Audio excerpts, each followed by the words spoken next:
अस्सलामु अलैकुम वरहमतुल्लाहि वबरकातुहू। आजकल लोगों का मिजाज भी बहुत अजीब होता जा रहा है और इसके लिए मैं आपको दो वाक़े सुनाना चाहूँगा और फिर हम सब लोग ये दो वाक़यात सुनने के बाद अपने अंदर गौर करेंगे, क्या ये चीज़ हमारे अंदर भी है?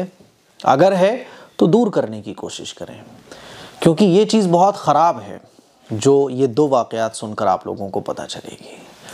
लोगों का मिजाज कैसे ख़राब होता जा रहा है। सबसे पहला वाक़या मैं आपको सुनाना चाहता हूँ। आप लोगों को पता है कि हम सब लोगों की, आप सबकी, मेरी, जितने भी सब्सक्राइबर्स हैं, हम सब लोगों की एक सोसाइटी है, AM काज़मी वेलफेयर सोसाइटी। और इस सोसाइटी के ज़रिए अल्हम्दुलिल्लाह हम सोशल वर्क करते हैं, लोगों की मदद करते हैं। बहुत सारे दीनी और समाजी काम हैं जो इस सोसाइटी के ज़रिए किए जाते हैं। अब एक साहब जो है ना, वो हमारे, जिनसे सलाम दुआ है मेरा अच्छा खासा, वालिद साहब का भी है, मुझे बहुत पहले से वो जानते हैं, मेरी ही उम्र के हैं। तो काफ़ी दिन पहले उनका मेरे पास कॉल आया कि मुफ्ती साहब वो आपसे मिलना है। मैंने कहा आ जाओ, मस्जिद आ जाओ। मैंने कहा ज़्यादा अर्जेंट है? मैंने कहा शाम में मिल लेना। कि नहीं, वो अभी मिलना है। तो मैंने कहा चलो मस्जिद आ जाओ आप। वो मस्जिद आए। मस्जिद में आने के बाद उन्होंने मुझे कहा कि मेरे एक मिलने वाले हैं, गरीब हैं और उनका बड़ी बीमारी है कैंसर की, तो उनका पूरा इलाज होना है, तो उसके लिए जो है कुछ पैसों की ज़रूरत पड़ रही है, तो आप कितना कर सकते हैं? तो मैंने उनकी पूरी बात सुनी। तो मैंने कहा देखो, ये बड़ी बड़ी बीमारियां होती हैं, इसमें बड़े बड़े अमाउंट खर्च होते हैं, चंद हज़ार रुपये में कुछ भी नहीं होता है। तो मैं आपको पूरा तरीक़ा बता सकता हूँ कि इसके ज़रिए कि कैसे इस बीमारी का मुकाबला किया जाए और इस बीमारी के लिए जो गवर्नमेंट की तरफ से जो सहूलत मिलती है उसका मैं पूरा तरीक़ा इंशाल्लाह आपको बता दूंगा। वो बोले नहीं, अभी आप दे क्या सकते हैं? तो मैंने उनसे कहा यार, आपकी बात मैंने सुनी और मैंने बताया कि ये बड़ी बड़ी बीमारियां होती हैं, ये गवर्नमेंट की हेल्प के बग़ैर पॉसिबल ही नहीं होता है कि चंद हज़ार रुपये हम दे दें और इसका कुछ हल निकल जाए। परमानेंट हल नहीं है ये। हाँ, कुछ पैसे दे के एक तसल्ली सी हो जाती है, हमने मदद कर दी बस, लेकिन ये इस बीमारी का हल नहीं है। और रही बात पैसे देने की, तो इस तरह से हमारी सोसाइटी पैसे नहीं देती है। उसके लिए तो पूरा जो तरीक़ा है वो फॉलो किया जाता है। हम ख़ुद वहाँ जाके देखेंगे, फिर जो ज़ाहिर है सोसाइटी के और लोग हैं, वालिद साहब हैं हमारे, और भी जो ज़िम्मेदारान हज़रात हैं, वो गौर करेंगे।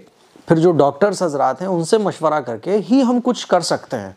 ऐसा नहीं है कि हमने किसी भी गरीब को देखा और उसने कहा कि भैया इलाज कराना है, हम पेमेंट दे दें, ऐसा नहीं हो पाएगा। तो बोले कुछ भी नहीं हो पाएगा। मैंने कहा नहीं हो पाएगा भैया, जो बीमारों का इलाज कराने का जो पूरा प्रोसेस है सोसाइटी का, उस पे से उन्हें गुजरना पड़ेगा। तो खामोश रहे। तो काफ़ी देर मेरे पास बैठे रहे, मैं अपना काम करता रहा। फिर उसके बाद में मस्जिद से जाने लगा, तो मेरे साथ चले। फिर कहते हैं तो कुछ भी नहीं हो पाएगा। मैंने कहा नहीं, कुछ भी नहीं हो पाएगा, ऐसा नहीं हो पाएगा। मैं इस टाइम मतलब आपको कैश नहीं दे सकता कुछ भी रुपए। तो कहते हैं अच्छा मौलाना, कोई बात नहीं है, और ये तो बात की बात होती है। और बड़ा ज़रा अकड़ के एकदम, बात की बात होती है, पैसों की कोई बात नहीं है, 4-5 हज़ार रुपये में कुछ नहीं होता, लेकिन जब आपको कहीं ज़रूरत पड़े ना तो मुझे बता देना, इतने पैसे तो मैं अपनी जेब से दे दूँगा, कोई बात नहीं है। और ये कह के एकदम अकड़ते हुए चले गए। पहला वाक़या। दूसरा वाक़या सुनिएगा। एक माशाल्लाह अच्छे खासे दीनदार साहब आदमी हैं, वो उम्र में मुझसे बहुत बड़े हैं, 50 साल की उम्र होगी, मेरे वालिद साहब की उम्र के हैं। तो उनका एक मरतबा कॉल आया कि इस तरह से ज़रूरत है, एक गरीब बेचारा है। तो मैंने वालिद साहब से मशवरा करके उनको उनकी ज़रूरत पूरी करवाई। एक मरतबा बहुत खुश, अरे मुफ्ती साहब माशाल्लाह, ये वो है ना। फिर 1-2 महीने के बाद उनका कॉल आया, इस तरह से एक डिलीवरी होनी है, उसका ख़र्चा इतना बैठ रहा है, तो आप कितना दे सकते हैं वो बता दीजिए। तो मैंने कहा देखो, इस सिलसिले में मैं वालिद साहब से मशवरा करके बताऊंगा। और मैंने कहा आप डॉक्यूमेंट भेज दिए दवाओं वगैरह के, और मेरे पास बिल भेज दीजिए किस हॉस्पिटल में इलाज चल रहा है। तो उन्होंने मेरे पास वो भेज दिए। फिर फ़ौरन कॉल आता है कि क्या हुआ, क्या सोचा आपने? मैंने कहा अभी तो मैं कैसे बता सकता हूँ, अभी तो मैं डॉक्यूमेंट चेक कराऊँगा, डॉक्टर से मशवरा करूँगा कि भाई ये डॉक्यूमेंट ठीक है या नहीं है, चेक करना तो मेरी ज़िम्मेदारी है ना। तो बोले अच्छा, तो कब तक हो जाएगा ये बताओ। मैंने कहा देखो अभी तो मैं कुछ नहीं कह सकता, आप रुको कल तक।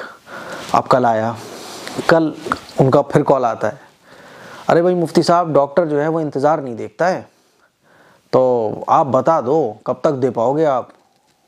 मतलब इस तरह से वो मुझसे बात कर रहे थे जैसे मैंने उनका कर्जा ले रखा है और वो मुझसे अपना कर्जा मांग रहे हैं कि मुफ्ती साहब मेरा कर्जा वापस कीजिए, कब देंगे आप मेरा कर्जा।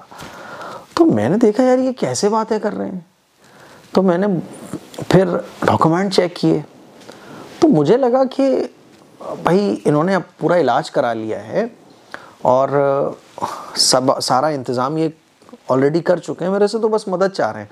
असल में हमारी पूरा एक प्रोसेस होता है सोसाइटी के ज़रिए कि जैसे मान लीजिए कोई डिलीवरी के लिए जा रहा है तो पहले अगर वो हमसे रब्ता करता है तो फिर हम उसको अपने डॉक्टर से काम करवाते हैं। अब एक आदमी पहले से ही सारा काम करवा चुका है, फिर वो हमसे इस उम्मीद में आ रहा है कि चलो मुफ्ती साहब से कुछ मिल जाएगा, तो उनको हम नहीं देते हैं। तो मैंने उनसे कहा कि भाई अभी तो पॉसिबल नहीं है इसमें देना, क्योंकि मैं तहकीक भी पूरी नहीं कर पाऊँ, ये बंदा कहाँ है ये भी बहुत दूर है, दूसरे किसी ज़िले का है वो, वहाँ जाके तहकीक मुमकिन नहीं है। तो मैंने कहा इसमें मैं सॉरी अभी नहीं कुछ कर सकता। फ़ोन कट कर दिया उन्होंने। फिर उसके बाद वो मिले, मैंने सलाम किया, वैसे वो मुझे सलाम किया करते थे। मुलाकात हुई, मैंने सलाम किया, सामने से गुजर गए, कोई रुकना नहीं और एकदम यूँ करके अब आते सामने से कभी मिलेंगे भी तो यूँ करके, ना कभी उन्होंने मेरा कॉल रिसीव किया, ना मुझे कॉल किया, ना मेरे से कभी मुलाकात करने आए। एकदम ऐसे हो गए हैं जैसे वो मेरे दुश्मन हो।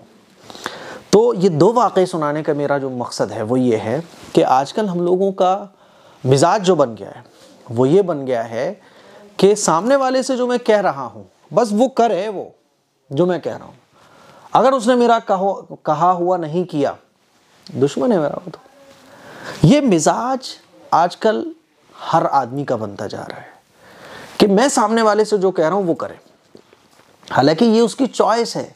अगर वो नहीं करता है तो इसमें नाराज़ होने की कोई ज़रूरत नहीं है, इसमें गुस्सा करने की कोई ज़रूरत नहीं है। हर आदमी ये चाह रहा है कि मैं जो सामने वाले से बोल रहा हूँ, मैंने जो सामने वाले से कह दिया, सामने वाले से जो मैं चाह रहा हूँ बस वो कर दे।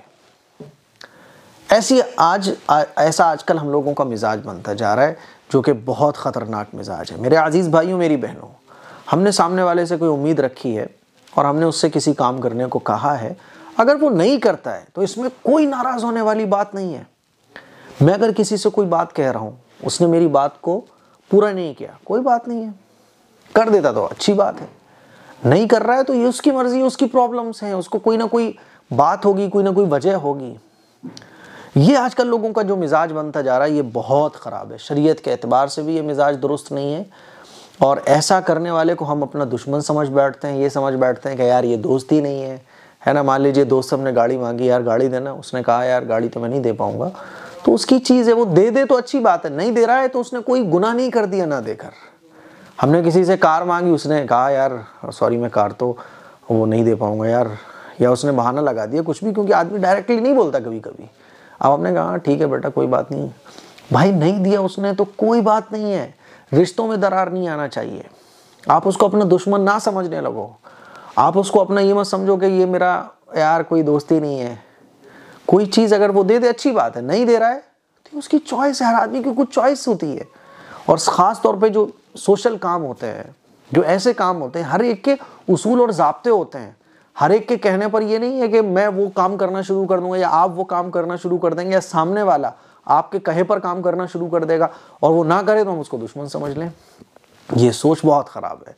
तो मुझे उम्मीद है अब दोनों वाक़े सुनने के बाद हम और आप अपने दिलों में झाँकें, अपने अंदर गौर करें, क्योंकि ये वाक़यात सुनाने का मकसद किसी को नीचे दिखाना या किसी का मजाक उड़ाना या किसी की इज़्ज़त उछालना नहीं है, बल्कि ये वाक़या सुनाने का मकसद ये है कि हम लोग अपनी इस्लाह कर सकें। अब हम लोग अपने अंदर गौर करें, क्या ये बीमारी और ये चीज़ हमारे अंदर भी है? अगर है तो दूर करें, बहुत गलत चीज़ है ये हमारी रूहानी बीमारी है, इसको दूर कीजिएगा। अस्सलामु अलैकुम वरहमतुल्लाहि वबरकातुहू।